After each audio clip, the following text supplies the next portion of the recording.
नोंथांमोना गासैबो मिथिगौ बीजेपी सरकार फैनायनि उनाव गोबां रोखोमनि आयेनफोरखौ बिसोरो माने सोलाय सुलाय खालामदो आरो गोदान गोदान आयेनबो बिथांमोना लाबोदों। थिग बिदिनो नोंथांमोना मिथिनाय बायदिनो ड्राइभारफोरनि थाखाय मोनसे गोदान आयेन फैदों जे ड्राइभारफोरा जायखिजाया एक्सिडेन्ट खालामबाथाय 7 लाख फाइन खालामगोन आरो 10 बोसोर 10 बोसोर जेलाव थानांगोन।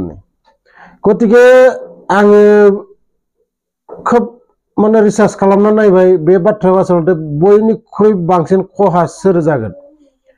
कारण एमएलए मिनिस्टारफोराबो गारि सालायो आरो बे आयेना खालि ट्राक ड्राइभार बास ड्राइभार इसोरजोंल' नङा, जायनो गारि सालायो जायनो ड्राइभिं लाइसेन्स दं बिनि थाखाय माने बे आयेना लागू जायो। आरो गतिके जायखिजाया ड्राइभारानो जायखिजाया मानसिया सुबुङा गारि सालायनाय लोगो लोगो बै मानसिया जुदि एक्सिडेन्ट खालामोबा सेम रुल्स सेम रेगुलेसन माने फल' खालामनाय जागोन। आरो बेयाव माने आईएएस अफिसारानो जाथो आईपीएसआनो जाथो बिथाङाबो जुदि गारि सालायनानै एक्सिडेन्ट खालामोबा बिथाङाबो बे केसाव माने फासिगोन। नाथाय खोन्थाया जाबाय मा गेदेर गेदेर मानसिफोरा सोर बेसेबां गारि सालायो, बिसोरो गारि न'खराव गंब्रै गंबा दंबाबो बिसोरो रावबो गारि सालाया, मानोना बिसोरनाव ड्राइभार थाखायो। आरो जायफोरा सरकारि गारि मोनो बिसोरनाबो सरकारि ड्राइभारबो मोनखायो। गतिके बिथांमोनाबो गारि सालायनो दरकार गैया। थाङै थुङै थैयो सोर? जोंनि जि गरिब 10,000 15,000 फैसानि थाखाय मालायनाव गारि सालायना जायो। जाय मानसिया जीवन थैजासिम गारि सालायनानै 7 लाख फैसा एखेलगे जमा खालामना नुफेरानो बेफोरबायदि मानसिनाव बिथांमोना बुंदों जे एक्सिडेन्ट खालामबा 7 लाख फाइन होनांगोन आरो बिनि सायाव 10 बोसोर जेल। अब्ला नोंथांमोना साननानै नाय गोरिबफोरखौसो माने थैनायनि माने आयेन बानायदो बिथांमोना। नोंथांमोना मा सानदों मिथिया, गोबां सुबुंफोरानो बे आयेननि थाखाय प्रटेस्ट खालामगासिनो दं आरो उनहालागैबो बे प्रटेस्टआ सलायबाय थागोन जेब्लासिम बिथांमोना आयेनखौ उठायनानै लाया। आरो बेयाव गासैबो माने गरिबनिल' खहा, जायफोरा गरिब मानसि गारि ड्राइभार खालामबाय दोङो बिसोरजोंल'। आरो मेन खोथाया जाबाय मा बिसोरो आसलते सानदोंमोन मा ड्राइभारफोरा जुमाय सेरेब लोंनानै गारि सालायो बै खम जागोन आरो ड्राइभारफोरा सोरखौबा हुख्रेमनानै थांबाथाय बेखौ माने गावनि गारिखौ लाखिनानै बै हुख्रेम जानाय मानसिखौ हस्पिटालसिम लाना थाङा।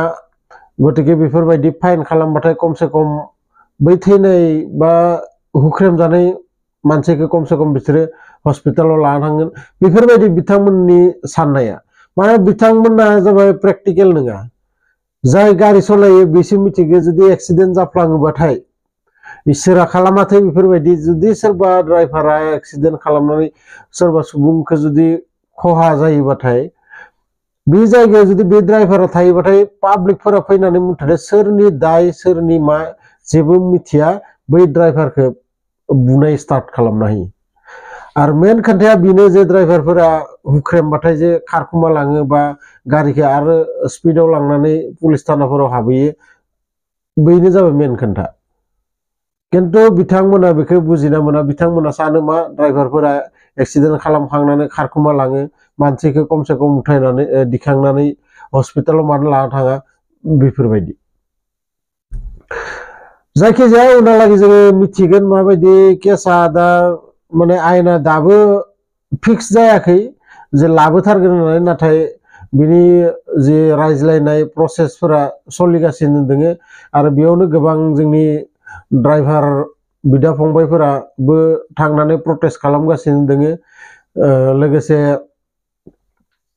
गोबां जोंनि हादोरनि जि आसामावनो जाथो बा गुबुन गुबुन रायजोफोरावनो जाथो प्रटेस्ट सलायगासिनो दोङो बा बिनि सायाव गावबा गाव माबाफोरखौ दिखांगासिनो दोङो बाथ्राफोरखौ जे बे मोजां नङा बा बेफोरबायदि आयेना जोंनि थाखाय माने थिग जानाय नङा बेफोरबायदि बाथ्रा सालायगासिनो दङ जायखिजाया जों उनाव मिथिगोन जेब्ला बे आयेना माने फिक्स लाबोथारगोन ना बेयाव माने माबाफोर सोलाय सुलाय खालामगोन बेखौ जोङो उनाव मिथिगोन दाथ' जेबो माने बिनि थाखाय माबायाखै बेनिखायनो नोंथांमोना मा सानो आंनो कमेन्ट बक्सआव लिरहर नोंथांमोननि रायफोरा माबायदि नोंथांमोननि साननायफोरा बे आयेना मोजां ना गाज्रि लाबोमारनांगोन ना लाबोमारनाङा बे आयेनखौ आरो लाबोबा मा जागोन लाबाबा मा जागोन उनाव जोङो मिथिगोन बेफोरखौ गतिके भिडिअखौ मोजां मोनदोंबाथाय लाइक शेयार कमेन्ट्स खालाम आरो लोगोसे